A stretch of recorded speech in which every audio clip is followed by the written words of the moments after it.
Pendant 5 ans, c'est-à-dire de 2017 à ce jour, on a ouvert beaucoup de projets.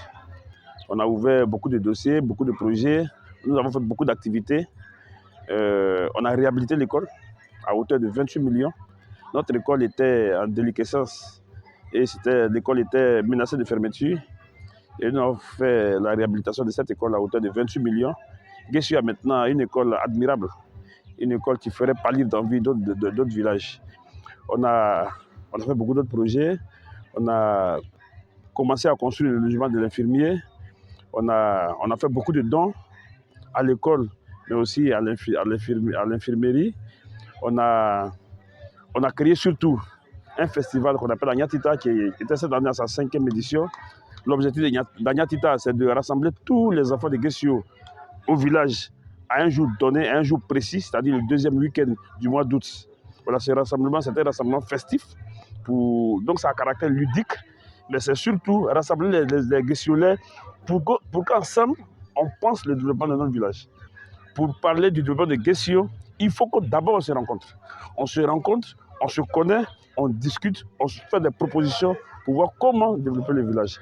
Et je pense que depuis la première édition jusqu'à aujourd'hui, les choses avancent. Il y a des choses qu'on ne faisait pas, que nous faisons. Maintenant, parce qu'on a le temps de se retrouver et d'en parler. Ce qu'il faut noter avec le festival Agnatita, par exemple, c'est que l'activité qui a commencé tout petit en 2018 a pris des galons. En 2018, c'était juste une fête, mais ce n'était pas aussi grandiose. On a constaté au fil des ans que les personnes sont venues plus nombreuses aux fêtes. Les personnes se sont intéressées plus aux différentes fêtes, aux différentes organisations, même dans les cotisations. Avant, c'était seulement l'affaire des membres du bureau, c'était seulement l'affaire de quelques cadres et l'affaire du parrain. Maintenant, on constate que tout le village qui est mobilisé pour payer, nous avons une longue liste de contributeurs qui vont de 100 000 et peut-être même plus jusqu'à 500 francs. On a connu que ça a été démocratisé, en tout cas la mobilisation y a été, et c'est l'une de nos joies. C'est l'une de nos joies.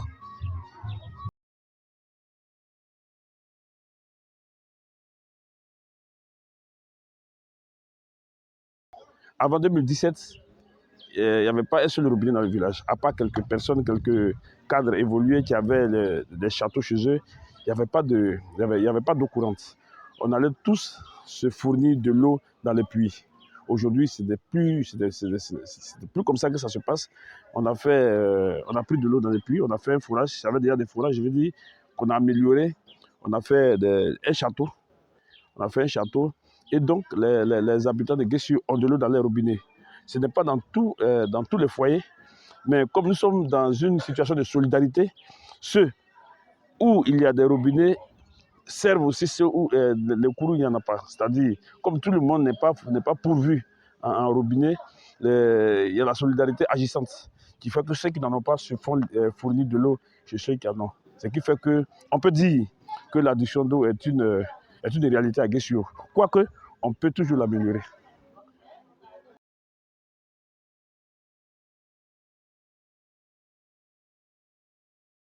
Le mandat de 5 ans que nous avons fait a eu aussi pour acte positif de révéler l'intérêt des Guessiolais pour le développement de Guessio et pour donc les actions de développement à Guessio.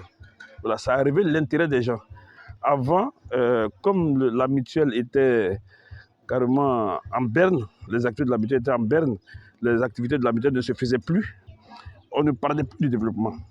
On ne se réunissait plus pour parler de développement. Donc, on a accusé beaucoup de retard. Guessio, qui était un village pilote, je vais dire Guessio, qui était le village pilote dans notre région, est devenu un village quelconque.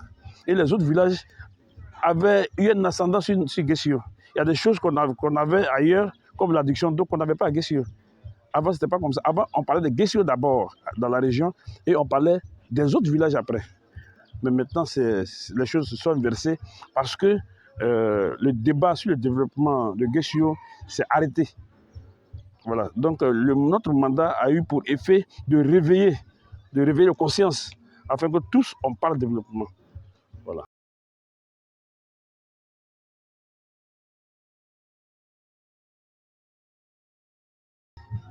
Moi, Noël Koukounian, j'ai été président de 2017 à 2023 aujourd'hui. Mais je me suis porté volontaire parce que je suis cadre. Je suis cadre de Guessio et Guessio m'a tout donné. Guessio m'a tout donné parce que c'est Guessio qui m'a donné la vie. Je suis de Guessio, mon père est de Guessio, ma mère est de Guessio. Ce que Guessio m'a donné, je dois rendre. Je dois le rendre à Guessio. Et avec moi, les membres de mon bureau, on a parmi nous d'autres cadres, on a des enseignants, on a des entrepreneurs, on a des comptables. Donc nous sommes des cadres du village et on a cherché, on a essayé, on a cherché à développer notre village. Et on a réfléchi à cela et on s'est organisé pour cela. Et nous souhaitons que ce soit comme ça. Je ne suis plus président à partir de ce soir, mais je vais revêtir ce costume de cadre pour chercher, pour participer au développement de mon village, en aidant donc le prochain président. Et les membres de mon bureau, qui ne seront pas certainement dans notre bureau, s'ils n'y sont pas, ils vont faire la même chose que moi, chercher à développer le village en tant que cadre, en tant que fils de Guessio.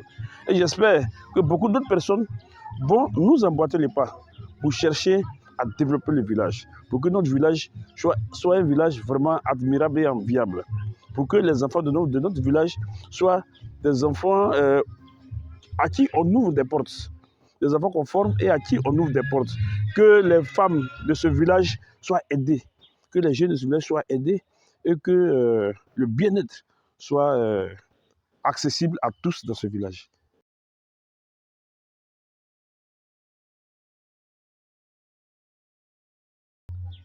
L'objet de la mutuelle est dans son nom, est dans l'étymologie de son nom, mutuelle.